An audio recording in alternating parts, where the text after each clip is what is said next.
Good morning everyone, again आपके सामने हाजिर हूँ। तो हमने वर्ब्स का पार्ट क्लियर कर लिया। अभी नॉन फाइनाइट जेरेंट्स ये सब नहीं बताए हैं, वो इसके बाद बताएंगे ताकि ये समझने के बाद वो समझने थोड़े से आसान हो जाएंगे।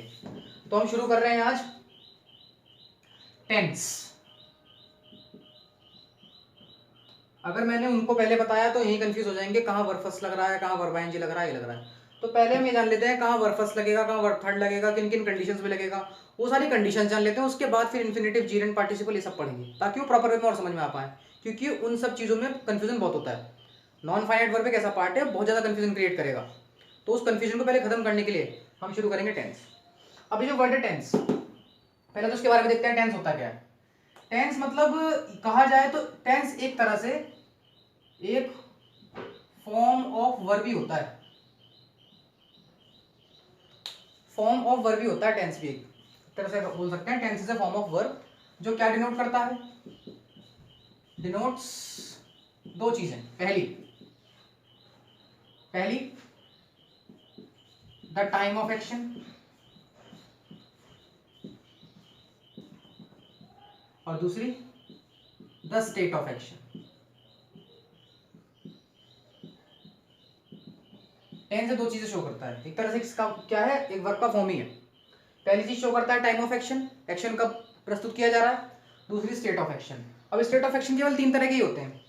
या तो वो एक्शन क्या हो जाए, या तो वो एक्शन कैसा हो, कंप्लीट हो, ठीक, या फिर वो एक्शन कैसा हो, इनकम्प्लीट हो, या फिर वो एक्शन कैसा हो, प्रोसेस में हो, प्रोसेस ऑफ गोइंग ऑन या प्रोसेस ऑफ हैपनिंग। तीन तरह की चीजें इसके अंदर आती हैं। तीन तरह का एक्शन ही हमारा होता है, या तो एक्शन कंप्लीट हो जाता है, या एक्शन इनकम्प्लीट रह जाता है, या फिर प्रोसेस ऑफ हैपनिंग, या एक्शन चल रहा है, गोइंग ऑन में है। ये सब चीजें इसके अंदर आती हैं, और कोई किसी टाइप का एक्शन होता ही नहीं। ठीक, वैसे एक्शन दो तरह के होते हैं, ये बात आप जान लो यहीं पे, इसको मैं पढ़ाऊंगा बाद में। वैसे जो एक्शन होते हैं वो दो तरह के होते हैं। एक तो एक्शन होता है जो एक्शन मेड कंपल्शन, जो एक्शन जो मतलब मजबूरी में किए जाते हैं एक्शंस। एक तो एक्शन ऐसे शो किए जाते हैं, और एक एक्शन होते हैं मेड विलिंगनेस, जो इच्छा से किए जाते हैं। ये होते हैं एक्शन, जैसे दो तरह के होते हैं, लेकिन परफॉर्म अकॉर्डिंग टू टेंस तीन तरह से किए जाते हैं। या तो कंप्लीट हो जाए, या वो इनकम्प्लीट हो, या फिर प्रोसेस ऑफ हैपनिंग हो। कौन शो करेगा, टेंस। तो इसके बारे में करेंगे। और फर्दर जो टेंस होते हैं, टेंस तीन तरह के होते हैं, प्रेजेंट, पास्ट, फ्यूचर, और फर्दर ये आगे चार चार पार्ट्स में डिवाइड होते हैं। तो सबसे पहले हम क्या पढ़ेंगे, प्रेजेंट टेंस। सबसे पहले हम पढ़ेंगे क्या, प्रेजेंट टेंस। और प्रेजेंट टेंस का कौन सा पार्ट, प्रेजेंट टेंस का कौन सा part, present definite. Present tense का कौन सा पार्ट, प्रेजेंट इंडेफिनिट। मैं डेफिनेशन लिखवाने में टाइम वेस्ट नहीं कर रहा, मैं सीधे पॉइंट पर आता हूं, क्योंकि पॉइंट्स इसके अंदर है, ठीक है ना, प्रेजेंट डेफिनिट के अंदर। तो देखिए प्रेजेंट डेफिनिट की अगर हम बात करें तो हिंदी इंग्लिश दोनों में देखते हैं। अगर हिंदी में देखें तो प्रेजेंट डेफिनिट में, प्रेजेंट डेफिनिट वहां अप्लाई होगा जहां वर्ब, वर्ब कैसी, मेन वर्ब, वर्ब कैसी, मेन वर्ब, जहां वर्ब के साथ ता है, ती है, ते है, एक्सेट्रा एक्सेट्रा, ठीक है। जहां वर्ब में ता है, ती है, ते है लग जाएगा, वो क्या होते हैं, हिंदी का अकॉर्डिंग हम बात करें, प्रेजेंट इंडेफिनिट होते हैं। जैसे धोबी रोज 40 कपड़े धोता है ना। हम आजकल इस झुग्गी झोपड़ियों में रहते हैं, ऐसे है नहीं है। और कूड़े वाला गली गली जाकर कूड़ा इकट्ठा करता है ना। तो हिंदी में तो केवल क्या देखेंगे हम, यहाँ पे क्या समझ में आ रहा है कि मुख्य क्रिया में वर्ब प्लस ता है, ती है, ते है आ रहा है। वाक्य के अंत में वर्ब प्लस ता है, ती है, जब ते है आता है तो क्या होता है, प्रेजेंट डेफिनेट होता है। ये तो थी बात किसमें, हिंदी में। सेंटेंस हम वो चीज़ और क्लियर कर लेंगे। लेकिन अगर हम इंग्लिश में बात करें तो इंग्लिश में काफ़ी सारे इसके क्या होते हैं, बहुत सारी इसकी फिंगर्स होती हैं, बहुत सारी अलग अलग इसकी सिचुएशंस हैं। अभी देखते रहते हैं कहाँ कहाँ आप जाके पहुंचेंगे। सबसे पहली चीज, प्रेजेंट डेफिनेट कहाँ यूज होता है, ठीक है ना। पहला पॉइंट ये है, कौन सा प्रेजेंट डेफिनेट जो यूज होता है पहला पॉइंट में, वो ये है डेली एक्शन। डेली एक्शन दिखाने में, डेली एक्शन दिखाने में, और इसको हम हैबिचुअल एक्शन भी बोल सकते हैं, हैबिचुअल एक्शन भी बोल सकते हैं, या फिर इसको रिपीटेड एक्शन भी बोल सकते हैं। इन तरह के एक्शन को शो कौन करता है, प्रेजेंट डेफिनेट करता है। पहली चीज, वन बाय वन चीजों को चलते हैं। अच्छा, दूसरी चीज अगर बात करें, दूसरी चीज में आता है आपका इटर्नल ट्रूथ, इटर्नल या फिर यूनिवर्सल। यूनिवर्सल ट्रूथ भी किसके अंदर दिखाए जाते हैं, प्रेजेंट डेफिनेट के अंदर दिखाए जाते हैं। तीसरी चीज नेचुरल टेस्ट, कुदरती स्वाद जो होता है वो भी कौन दिखाता है, प्रेजेंट इंडेफिनिट दिखाता है। चौथी चीज headlines of newspaper, headlines of newspaper. अच्छा, पांचवी चीज कमेंट्री, कमेंट्री होती है ना, commentary on TV and radio, TV और रेडियो पर होने वाली कमेंट्री भी कौन किस में शो होती है, प्रेजेंट डेफिनेट में शो होती है। तो लिखते चले जाएंगे फटाफट फटाफट से, ठीक है। नेक्स्ट चीज डेली एक्शन हो गया, हैबिचुअल एक्शन हो गया, इटरनल ट्रूथ हो गया, नेचुरल टेस्ट हो गया, हेडलाइंस ऑफ न्यूज़पेपर हो गया, कमेंट्री ऑन टीवी रेडियो हो गया। अच्छा, हिस्टोरिकल प्रेजेंट, धीरे धीरे चीजों को क्लियर करेंगे। हिस्टोरिकल प्रेजेंट ये भी किसके अंदर आता है, प्रेजेंट डेफिनेट के अंदर आता है। अच्छा,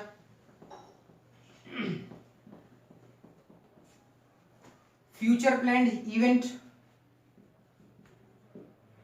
फ्यूचर प्लान्ड इवेंट भी इसी के अंदर शो किए जाते हैं।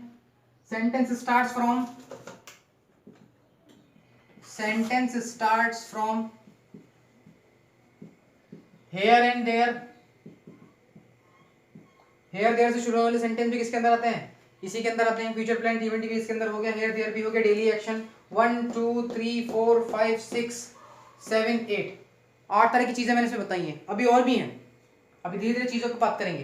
तो पहले इन सब चीजों को जान लेते हैं और इससे रिलेटेड हम रूल जान लेते हैं। प्रेजेंट डेफिनेट हम यूज करेंगे क्या, हिंदी में वर्ब प्लस ता है, ती है, ते है, इंग्लिश में daily action, habitual action, repeated action, universal truth, natural test, headlines of newspaper, commentary on TV and radio, historical present, future planned event, sentence starts from here and there, last one is और देख लेते हैं क्यूटेशंस, क्यूटेशंस लिख दो या फिर statements of author,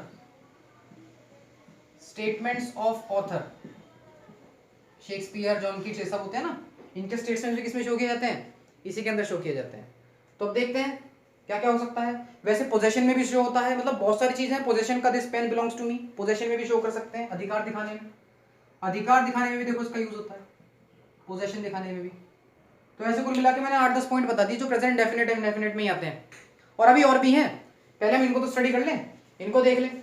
अब इन सबको देखने से पहले आप एक छोटा सा रूल सब्जेक्ट वर्ब एग्रीमेंट का याद रखना, क्योंकि देखिए सब्जेक्ट वर्ब एग्रीमेंट बड़ा टॉपिक है, छोटा भी है बड़ा भी है दोनों कह सकते हैं, क्योंकि सब्जेक्ट वर्ब एग्रीमेंट के अंदर 70+ फॉर्मूलाज हैं। अगर ग्रामर के अकॉर्डिंग हम बात करें, अगर वो फॉर्मूलाज 1 बाय 1 याद कर लो तो आपका ग्रामर ऐसे ही अपने आप में इजी हो जाएगा पहली चीज, और वो याद जब होगा जब उसको आप बार बार उसको रिवाइज करोगे देखोगे। तो केवल आप सब्जेक्ट वर्ब एग्रीमेंट का बहुत ही सबसे छोटा फॉर्मूला, सबसे आसान फॉर्मूला कह सकते हो, और ये आपको पता भी होना चाहिए, और वो ये है कि आप जरा ढंग से देखिएगा। मैंने बात करी थी सब्जेक्ट के ऊपर, कर्ता, सब्जेक्ट के ऊपर बात करी थी कर्ता। सब्जेक्ट अगर सिंगुलर होता है, सब्जेक्ट अगर सिंगुलर होता है तो सिंगुलर जब सब्जेक्ट होता है तो वर्ब भी कैसा होता है, सिंगुलर ही होता है, ये बात आपको पता है। ये सब्जेक्ट वर्ब एग्रीमेंट का रूल बोलता है, मैं नहीं बोलता, ठीक है। और सब्जेक्ट अगर प्लूरल होता है, सब्जेक्ट अगर प्लूरल होता है तो वर्ब भी कैसा होता है, प्लूरल होता है, ठीक है। ये बात भी मैं नहीं बोलता, सब्जेक्ट वर्ब एग्रीमेंट ही बोलता है, ये बात आप ध्यान रखिएगा। अच्छा, और इसमें चीजें क्या बतानी है, देखिए कहीं कहीं ऐसा होगा कि जैसे कि प्ले, प्ले का मतलब क्या होता है, प्ले एक मेन वर्ब है और ये मेन वर्ब का प्लूरल फॉर्म है। अगर हम इसे सिंगुलर बनाएं तो क्या करना पड़ेगा, ये बात आप ध्यान रखेंगे। अगर कोई मेन वर्ब को अगर हम सिंगुलर में कन्वर्ट करें, अगर किसी मेन वर्ब को अगर हम सिंगुलर में कन्वर्ट करें तो क्या करेंगे, देखिए अगर आप किसी नाउन में SES या फिर IES जोड़ देते हो तो उस कंडीशन में वो कैसा हो जाता है, प्लूरल हो जाता है। लेकिन अगर किसी आप वर्ब में SES या फिर IES जोड़ते हो तो कैसा हो जाता है, सिंगुलर हो जाता है। ये भी वर्ब एग्रीमेंट का ही पार्ट है और ये बात आप विशेष रूप से ध्यान रखेंगे। नाउन में अगर SES IES जुड़ेगा तो प्लूरल हो जाएगा, वर्ब में अगर SES IES जुड़ेगा तो वो सिंगुलर हो जाएगा, ये बात आप ध्यान रखिएगा, ठीक है। इतनी बात है नहीं। अच्छा, अब बात करते हैं प्रेजेंट डेफिनेट की। प्रेजेंट डेफिनेट को हम कैसे कैसे कहां यूज करने वाले हैं। देखिए सेंटेंस की अगर हम बात करें, सेंटेंस की, तो सेंटेंस जो होते हैं, देखिए एक तो होता है आपका असर्टिव सेंटेंस, असर्टिव बोलते हैं, उसे डिक्लेरेटिव भी बोल सकते हैं, डिक्लेरेटिव सेंटेंस। देखिए ये सब चीजें मैं इसलिए नहीं लिखवाता इतनी, क्योंकि इसमें कुछ है नहीं ऐसा, ये आप बेसिक क्लास में पढ़ चुके हो, लेकिन फिर भी आपको पता होना चाहिए हम कितने प्रकार के सेंटेंसेस यहाँ पे स्टडी करेंगे। सेंटेंस पहला हो गया, दूसरा होता है आपका असर्टिव हो गया। असर्टिव के अंदर क्या क्या आते हैं? असर्टिव के अंदर अफर्मेटिव सेंटेंस भी आते हैं, नेगेटिव सेंटेंस भी आते हैं। दूसरा सेंटेंस होता है आपका इंटेरोगेटिव सेंटेंसेस। अच्छा, तीसरा सेंटेंस कौन सा आता है आपका? तीसरा सेंटेंस आता है आपका ऑप्टेटिव सेंटेंसेस, जो विशन कर्स वाले मैंने में बताए थे। ऑप्टेटिव सेंटेंसेस होते हैं 3 तरह के सेंटेंस, तो देखो ये हो गए। अच्छा, चौथा सेंटेंस कैसा होता है? Interrogative, optative. अच्छा, और imperative sentences, imperative sentences, imperative भी सेंटेंस होते हैं। अच्छा, और देखते हैं एक्सक्लेमेटरी सेंटेंसेस। तो टेंस के अंदर हम असर्टिव, डिक्लेरेटिव पढ़ लेंगे, इंट्रोगेटिव पढ़ लेंगे, ऑप्टेटिव, इंपेरेटिव और एक्सक्लेमेटरी, ये हम टॉपिक वाइज पढ़ेंगे। तो ये तरह इस तरह के सेंटेंस हम सारे के सारे स्टडी करने वाले हैं। अफर्मेटिव जिसमें नॉट का यूज नहीं होता, नेगेटिव जिसमें नॉट का यूज होता है, ये बात आप ध्यान रखिएगा, ठीक। अच्छा, तो अब रूल क्या कहता है? अब रूल ये कहता है प्रेजेंट इंडेफिनिट के अंदर, प्रेजेंट इंडेफिनिट की बात कर रहे हैं, प्रेजेंट इंडेफिनिट की, रूल ये कहता है कि अगर सब्जेक्ट सिंगुलर होगा, अफर्मेटिव की बात कर रहा हूं मैं, अफर्मेटिव की, अफर्मेटिव सेंटेंस की, अगर सब्जेक्ट आपका कैसा होगा? सिंगुलर होगा। सिंगुलर का मतलब किसी का नाम हो सकता है, राम, श्याम, गणेश, महेश, ये सब हो गया है ना।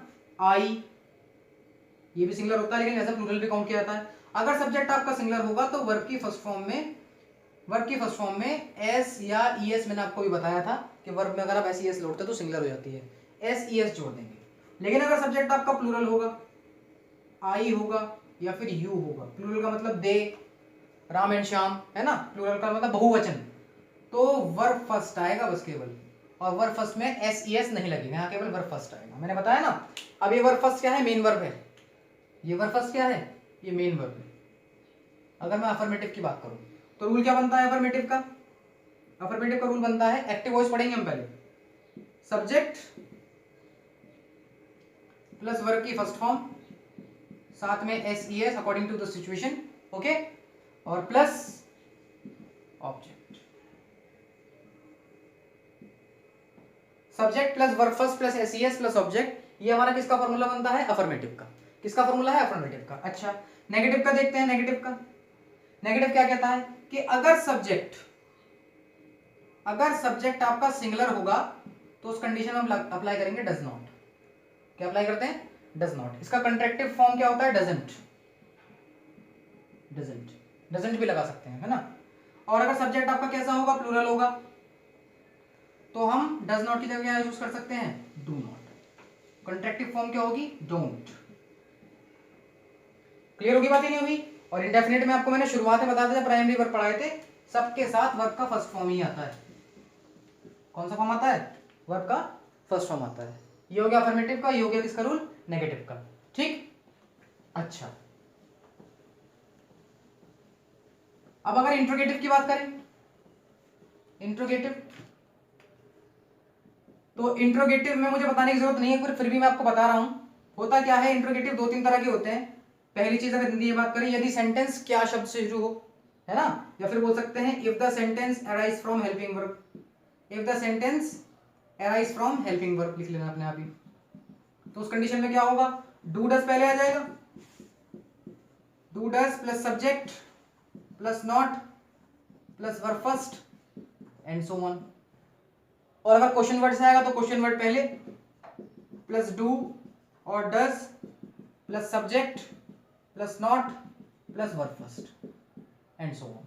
ये छोटी छोटी बेसिक चीज आपको पता होंगी कि प्रेजेंट डेफिनेट में डू डज लगता है, इंट्रोगेटिव में हेल्पिंग वर्ब पहले आ जाती है, और अगर सेंटेंस क्वेश्चन वर्ड में, अगर सेंटेंस के अंदर कोई क्वेश्चन वर्ड भी आ रहा है जैसे कि व्हाई, व्हेन, वेयर, हाउ, है ना, व्हाट, तो उस कंडीशन में क्वेश्चन वर्ड पहले आता है, do does according to subject लगता है, बाद में नॉट, फिर वर्ब की फर्स्ट फॉर्म, देन उसके बाद क्या होता है? ऑब्जेक्ट होता है। तो ये तो थी केवल किसकी बात? रूल्स की बात थी। अच्छा, रूल्स आपको क्लियर है? ठीक है, रूल्स आपको एकदम क्लियर है, बहुत ही बढ़िया, एकदम शानदार प्रदर्शन। लेकिन देखिए, रूल याद रखिएगा। अब हम स्टेप बाय स्टेप सेंटेंसेस की शुरुआत करते हैं। जैसे कि पहला मैंने लिखवाया था डेली एक्शन या फिर हैबिचुअल एक्शन। अब ये हैबिट कौन सी है? एक हैबिट थी किसकी? पास्ट की, अतीत की। उसको हम क्या बोल सकते थे? पास्ट टेंस की जो हैबिट थी, वहां पे हम वुड और यूज्ड टू को यूज कर सकते थे। वहां पे किसका यूज कर सकते थे, वुड आर यूज्ड टू का, लेकिन ये हैबिट किसकी है, प्रेजेंट की है, डेली एक्शन की है। जैसे कि हम सेंटेंस लिखते हैं धोबी मतलब the washerman, the washerman, the washerman. अब बताइए जो वॉशरमैन है ये करता है, सब्जेक्ट है, सिंगुलर है प्लूरल है, ये सिंगुलर है। तो जब सिंगुलर होगा और सेंटेंस अगर अफर्मेटिव होगा तो वर्ब की फर्स्ट फॉर्म में एस या ईएस अप्लाई होता है नहीं होता है। तो the washerman washes, the washerman washes, wash में देखो ईएस लग गया, तो इसका मतलब ये वर्ब था हमारा मेन वर्ब, इसमें ईएस लगते क्या हो गया, सिंगुलर हो गया। सब्जेक्ट सिंगुलर तो वर्ब भी कैसा होगा, सिंगुलर होगा। The washerman washes 40 clothes, 40 clothes daily, रोज 40 कपड़े धोता है। तो देखिए ये इसकी हैबिट में भी शो हो रहा है, इसको हम हैबिचुअल एक्शन भी बोल सकते हैं, डेली एक्शन भी बोल सकते हैं, नहीं बोल सकते हैं, बिल्कुल बोल सकते हैं। बात समझ में आ गई, आ गई। एक और ऑप्शन ले सकते हैं, एक और सेंटेंस हम ले सकते हैं, जैसे कि my sister teaches social science up to class 8 in this school। मेरी बहन सोशल साइंस पढ़ाती है कहां तक, क्लास 8 तक, है ना, इन दिस स्कूल, इस स्कूल में। तो ये भी कौन सा एक्शन हो गया, हैबिचुअल एक्शन हो गया, या फिर कौन सा एक्शन हो गया, डेली एक्शन हो गया। मेरी बहन माई सिस्टर मतलब सिंगुलर सब्जेक्ट, तो वर्ब की फर्स्ट फॉर्म में एस या ईएस में से कोई एक आएगा ताकि वो वर्ब भी कैसा बन सके, सिंगुलर बन सके। तो देखो यहाँ पर आ गया टीच में es, teaches social science up to class 8 in this school. ये बात आपको समझ में आ गई नहीं आई, क्लियर। मैं थोड़ा सा तेज पढ़ाता हूँ इसलिए चल रहा हूँ क्योंकि मैं ये सोच कर चल रहा हूँ कि आपको उसकी बेसिक बातें पता होंगी, इसलिए मैं अच्छे लेवल के सेंटेंस आपको कराऊंगा ताकि चीजें आपको आसानी से क्लियर हो सकें। तो ये तो हो गई किसकी बात, हमारी हैबिचुअल एक्शन की बात। हमें ये नहीं पढ़ना कि दादी रोज मंदिर जाती हैं, है ना, ये तो आपको पहले से पता है। हमें सेंटेंस ऐसे पढ़ने जिसमें कॉमन सेंस हो और सेंटेंस अच्छे हो ताकि आपके दिमाग में फिट बैठ सके, थोड़ा सा दिमाग आपका चलना शुरू हो। तो देखिए अब बात करते हैं किसकी, हम इटरनल ट्रुथ मतलब यूनिवर्सल ट्रुथ की। जैसे फॉर एग्जांपल हम ले सकते हैं सनराइज इन द ईस्ट, है ना, सूरज कहाँ उगता है, पूर्व में उगता है, ये बात सबको पता है, यूनिवर्सल ट्रुथ है। एक यूनिवर्सल ट्रुथ और देखते हैं, जैसे कि टू गर्ल्स, गर्ल्स लिख सकते हैं या फिर women, WOMEN women, two girls women never sits quietly, ये भी एक यूनिवर्सल ट्रुथ है। दो औरतें या दो लड़कियां कभी भी शांत नहीं बैठ सकती, हमेशा बोलती रहेंगी। ये बात है नहीं है, मानते नहीं मानते इस बात को। अच्छा अब ये सेंटेंस लेकिन गलत हो गया, ये सेंटेंस गलत कैसे हो गया, क्योंकि यहाँ पे बात है देखो टू गर्ल्स या वुमेन्स की, इसका मतलब क्या है, यहाँ पर सेंटेंस का जो सब्जेक्ट है कैसा है, प्लूरल है। यहाँ पर सेंटेंस का सब्जेक्ट कैसा है, प्लूरल है। तो जब सेंटेंस का सब्जेक्ट प्लूरल है तो वर्ब भी कैसा आना चाहिए, प्लूरल। और मैंने आपको बताया था अगर आपने वर्ब में एस या ईएस लगाया तो उस कंडीशन में वर्ब कैसा हो जाता है, सिंगुलर। ये बात आप ध्यान रखें, वो वर्ब कैसा हो जाएगा, सिंगुलर हो जाएगा। तो इस कंडीशन में यहाँ पर सिट में एस नहीं आना था, केवल क्या आएगा, सिट आएगा, केवल क्या आएगा, सिट आएगा। अब ये नेवर क्या है, ये नेवर है एडवर्ब, एडवर्ब ऑफ फ्रीक्वेंसी इसको बोल सकते हैं। मतलब कुछ वर्ड ऐसे होते हैं जिनको आप देखकर भी पता लगा सकते हो कि सेंटेंस आपका प्रेजेंट डेफिनेटिव बनेगा, वो वर्ड्स मैं आपको लास्ट में बताऊंगा, ठीक है, इतनी बातें नहीं है। तो ये हो गया two girls women never sit quietly, ये हो गया पहले यूनिवर्सल ट्रुथ। और देखते हैं बुक्स, किताबें की बात करें हम, किताबों के अंदर हम मानते हैं बहुत सारा ज्ञान होता है, किताबों से हम ज्ञान लेते हैं। आप मुझे बताओ क्या किताबें कभी भी अपना फायदा खुद उठा सकती हैं, नहीं उठा सकती। उनका जो फायदा होगा हम ही लोग उठा सकते हैं, पढ़ने वाला इसका फायदा उठा सकता है। तो ये बात भी यूनिवर्सल ट्रुथ के अंदर काउंट की जा सकती है। बुक्स डू नॉट, देखिए नेगेटिव में बात आ गई तो देखो मैंने डू नॉट लगाया, सिंगुलर, सब्जेक्ट कैसा है, प्लूरल है, सब्जेक्ट कैसा है, प्लूरल है। बुक्स डू नॉट, वर्ब की first form teach, teach their own use. किताबें कभी भी अपना इस्तेमाल खुद नहीं कर सकती, किताबें कभी भी अपना इस्तेमाल खुद नहीं कर सकती हैं, किताबों का इस्तेमाल हमेशा पढ़ने वाला ही करेगा। तो दिस इज ऑल्सो एक सेंटेंस ऑफ यूनिवर्सल ट्रुथ, ये हम कह सकते हैं। एक सेंटेंस और देखते हैं, द गंगा, गंगा नदी जो होती है हमारी, गंगा माता होती है ना, the Ganga springs from the Himalayas, कहां से निकलती हैं, हिमालयाज की गोद में से निकलती हैं। तो ये बात क्या यूनिवर्सल ट्रुथ नहीं है, बिल्कुल यूनिवर्सल ट्रुथ है। गंगा सिंगुलर सब्जेक्ट है तो देखो वर्ब की फर्स्ट फॉर्म में ऐसा आ गया, अगर यहाँ पे ऐसा नहीं आता इसका मतलब सेंटेंस गलत हो जाता। तो ये सब यूनिवर्सल ट्रुथ बता रहा हूं मैं आपको, ये सब यूनिवर्सल ट्रुथ के पार्ट है। मानते नहीं मानते इस बात को, लो the sun rise in the east, ये तो लिखवाने की जरूरत नहीं, अपना आप यूनिवर्सल ट्रुथ हो गया। तो ये थे हमारे कौन से फैक्ट, यूनिवर्सल ट्रुथ के फैक्ट थे, ठीक है। डेली एक्शन समझ में आ गया, यूनिवर्सल एक्शन समझ में आ गया, ठीक है। हैबिचुअल एक्शन समझ में आ गया, ठीक है। अब किसकी बात करते हैं? नेचुरल टेस्ट के, जो कुदरत ने दिए हैं, जैसे कि शहद, हनी। हनी सिंगुलर है तो टेस्ट में एस लग जाएगा, हनी टेस्ट स्वीट। ये कुदरत का स्वाद है, हमने नहीं बनाया, कुदरती स्वाद है हनी का। शहद का कैसा होता है? मीठा ही तो होता है। नमकीन का कैसा होता है? सॉल्ट, टेस्ट, बिटर, ठीक। तो ये यूनिवर्सल ट्रूथ हो गए, सॉरी नेचुरल टेस्ट हो गए। नेचुरल टेस्ट दिखाने में भी, नेचुरल टेस्ट दिखाने में भी हम किसका यूज करेंगे? प्रेजेंट इंडेफिनिट का ही यूज करेंगे, बात आप ध्यान रखिएगा, ठीक। इतनी बात नहीं है। अच्छा, 3 हो गए। चौथा, चौथा अगर देखा जाए तो क्या हो सकता है भाई? हमने डेली एक्शन पढ़ लिया, यूनिवर्सल ट्रूथ पढ़ गया, नेचुरल टेस्ट पढ़ लिया। अब देखते हैं कमेंट्री की बात करते हैं। जैसे कि सौरभ गांगुली, बंगाली टाइगर, सौरभ गांगुली छक्के बहुत खतरनाक मारते थे। Saurabh Ganguly runs after the ball, और ये सौरभ गांगुली बॉल के पीछे भागते हुए, ठीक है, catch it and throw it on the stumps. Sidhu ji कर रहे हैं क्या? कमेंट्री। और ये सौरभ गांगुली जी बॉल की तरफ भागते हुए पकड़ा और किस तरफ फेंका? स्टंप की तरफ फेंका।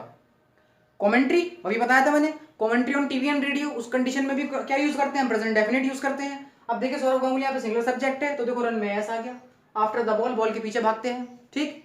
कैचेज, तो यहाँ पे कैच में देखो एस नहीं लग रहा, कैच में ऐसे लग रहा, मतलब गलत हो गया, एरर है यहाँ पे। और यहाँ पर भी देखो एरर है, क्योंकि दोनों कंडीशन, पकड़ी भी किसने है? सौरभ गांगुली नहीं है, फेंकी भी किसने? सौरभ गांगुली नहीं है। सौरभ गांगुली सब्जेक्ट है, सिंगुलर सब्जेक्ट है, तो वर्ब में एस या ई एस आता है, क्योंकि ये जो सेंटेंस है अफर्मेटिव है, इसमें कहीं नॉट तो नहीं लग रहा। अगर नॉट होता तो डज नॉट, डू नॉट आता है नहीं आता, तो मतलब ये सेंटेंस अफर्मेटिव है। अब जब ये सेंटेंस अफर्मेटिव है तो उस कंडीशन में वर्ब फर्स्ट में एस या ई एस लगेगा, if the subject is singular. Now in this situation the subject is singular, so यहां पर भी क्या लगना चाहिए? ऐसे यस लगेगा। तो यहां पर क्या आएगा? कैचेस, कैचेस एकदम ठीक रहेगा। और यहां पर क्या आएगा? थ्रोस। ये बात आप ध्यान रखें, बात समझ में आ गई नहीं आ गई? तो ये हो गई क्या आपकी? कमेंट्री, ठीक है। जैसे कि Dhoni passes the ball to Virat, Dhoni passes the ball to Virat, Virat hits 6। तो ये सब क्या है? Commentary on TV and radio. उस कंडीशन में भी किसका यूज करेंगे हम? प्रेजेंट इंडेफिनिट का यूज करेंगे, ये बात आप ध्यान रखें। अच्छा, ये बात भी क्लियर हो गई, कमेंट्री हो गई। अब देखते हैं न्यूज़पेपर की हेडलाइंस। कमेंट्री तो हमने कर ली, अब देखते हैं न्यूज़पेपर की हेडलाइंस। न्यूज़पेपर की हेडलाइंस में भी क्या यूज करते हैं? प्रेजेंट डेफिनेट का यूज करते हैं। जैसे कि cricket match ends in a draw. Cricket match का अंत किस पे होता है? ड्रॉ पे हुआ। देखते नहीं देखते आप? न्यूज़पेपर की हेडलाइन हो गई अपने आप ही, cricket match ends in a draw. तो ये क्या हो गया? Headlines of newspaper, headlines of newspaper. उस कंडीशन में किसका यूज करेंगे? प्रेजेंट डेफिनेट का यूज करेंगे। अच्छा, अब किसकी बात आती है? कोई भी एक सेंटेंस ले लो, जैसे कि mister IFS, Indian foreign service में जो इंस्पेक्टर्स होते हैं, ME में जो डिपार्टमेंट में होते हैं, मिस्टर IFS, ठीक है, अराइव्स, या mister IFS leaves for the capital, mister IFS leaves for the capital, mister IFS leaves for the capital from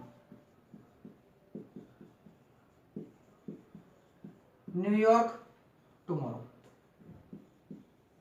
from New York tomorrow. Mr. IFS leaves for the capital from New York tomorrow. Mr. IFS leaves for the capital from New York tomorrow. ये क्या है? ये एक future planned event है, future में है ये बात, अभी तक वो आए थोड़ी ना, प्लान्ड है और इवेंट है, future planned event.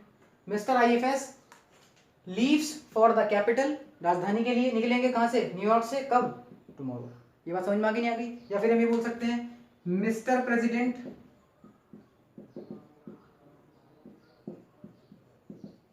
arrives, Mr. President arrives, Mr. President arrives to the capital from New York. Mr. President arrives to the capital from New York tomorrow.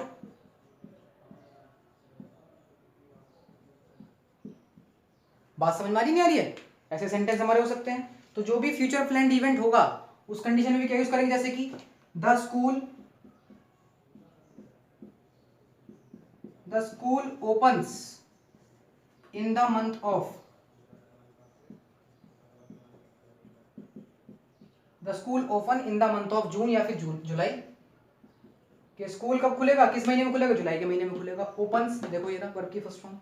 तो ये क्या है, सब फ्यूचर प्लान्ड इवेंट है। कैसे इवेंट है, सब फ्यूचर प्लान्ड इवेंट है। तो डेली एक्शन हो गया, नेचुरल टेस्ट हो गया, फ्यूचर प्लान्ड इवेंट हो गया, कमेंट्री हो गई, ये सब हो गया।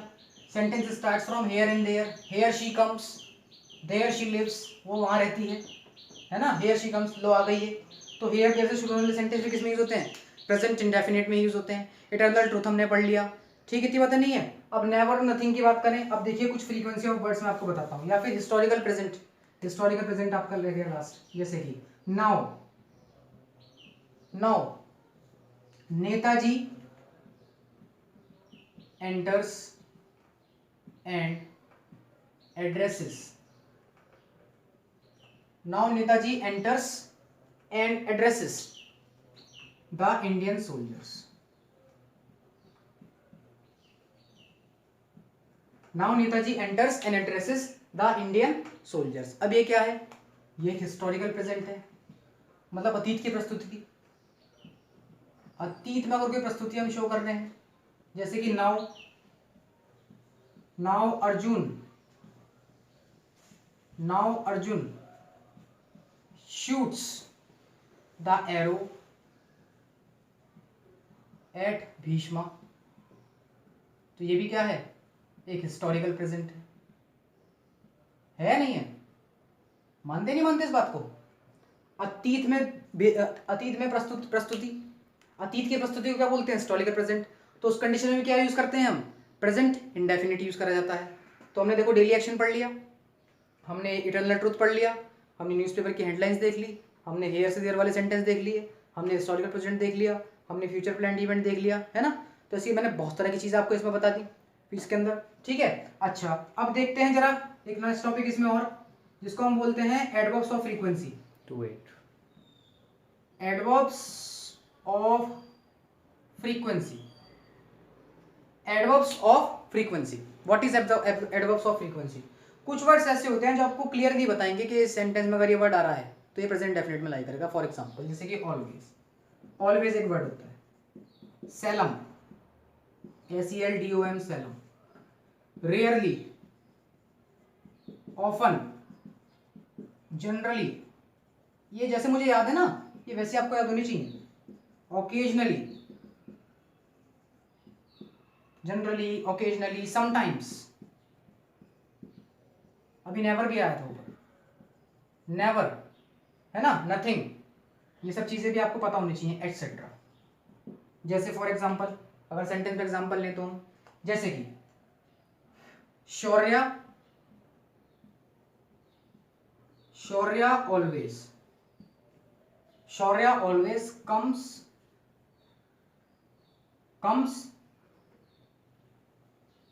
Comes at school on time. Shaurya सदा हमेशा स्कूल समय पर आती है। आगे बात समझ में नहीं आई? अच्छा, और देखते हैं, Arnav often gets late for the breakfast. ये देखो ऑफन आ गया। अक्सर आर्नव जो है ब्रेकफास्ट के लिए क्या हो जाती है, उसको देर हो जाती है। तो देखो ऑफन वर्ड आ गया, मैंने ऑफन यहाँ पे लिखवाया है। तो कुछ वर्ड सीधे आप मतलब याद रखो इनको, अगर आप सीधे इन वर्ड्स को अगर आप याद रखोगे तो आपको समझ में आएगा कि हाँ ये हमारे लिए कितने जरूरी है। जैसे कि ही नेवर गोज, नेवर आ गया, he never goes for swimming, he never goes for swimming in the month of September, वो कभी भी सितंबर के महीने में स्विमिंग नहीं जाता है। देखो वर्ब के लास्ट में ता है, ती है, ते है ही आएगा हिंदी में, सब में आप देख लो। लेकिन इंग्लिश में देखो बहुत सारी कॉम्प्लिकेशंस हैं जो आपको सीधे आपको याद रखनी पड़ेंगी। अगर आपने इसको याद नहीं रखा तो फिर प्रॉब्लम होने वाली है। ऐसे प्रेजेंट कॉन्टिन्यूअस में भी है, प्रेजेंट परफेक्ट में भी है, प्रेजेंट परफेक्ट कॉन्टिन्यूअस सब जगह है, ठीक है। अच्छा ये तो थी इसके बारे में बात, जनरली इसके बारे में बात, ठीक है। समटाइम्स का मतलब कभी कभी होता है, जनरली का मतलब भी कभी कभी होता है, ओकेजनली का मतलब कभी कभी होता है अवसरों पर। तो ये सब वर्ड्स ऐसे होते हैं जो आपको प्रॉपर याद रखने हैं। अब ये तो थी किसके बारे में बात, इंग्लिश के बारे में बात। प्रेजेंट डेफिनेट अभी खत्म नहीं होता है। अब अगर हम प्रेजेंट डेफिनेट के बारे में अगर और बात करें तो उसमें हम जानेंगे क्या कि हिंदी में आप याद रखना क्या आता है, वर्ब प्लस ता है, ती है, ते है आता है। देखिए अगर मैं प्रेजेंट इंडेफिनिट में कीप ऑन या फिर गो ऑन लगा दूं और साथ में वर्ब आईएनजी लगाऊं तो भी सेंटेंस प्रेजेंट डेफिनेट में बनेगा।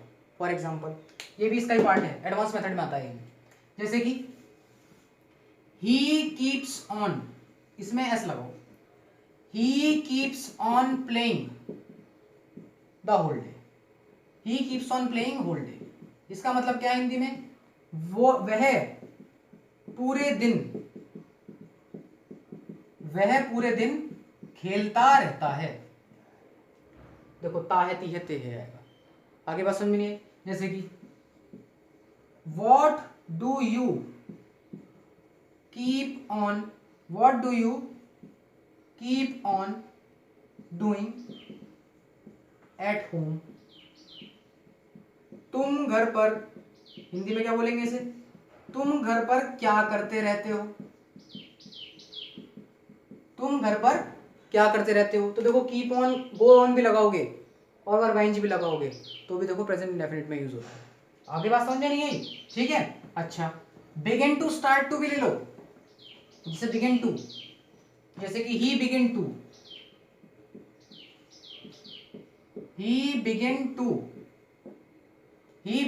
Read at 6 o'clock, he begin to read at 6 o'clock। वो सुबह 6 बजे, है ना, वो सुबह 6 बजे पढ़ने लगता है, सुबह 6 बजे पढ़ने लगता है। तो मतलब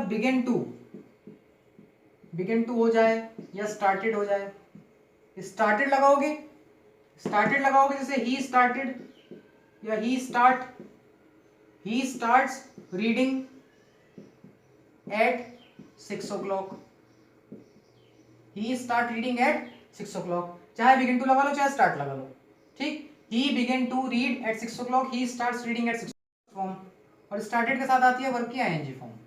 लेकिन यूज दोनों किस में होंगे, प्रेजेंट इंडेफिनिट में ही होंगे। ये बात आप ध्यान रखें।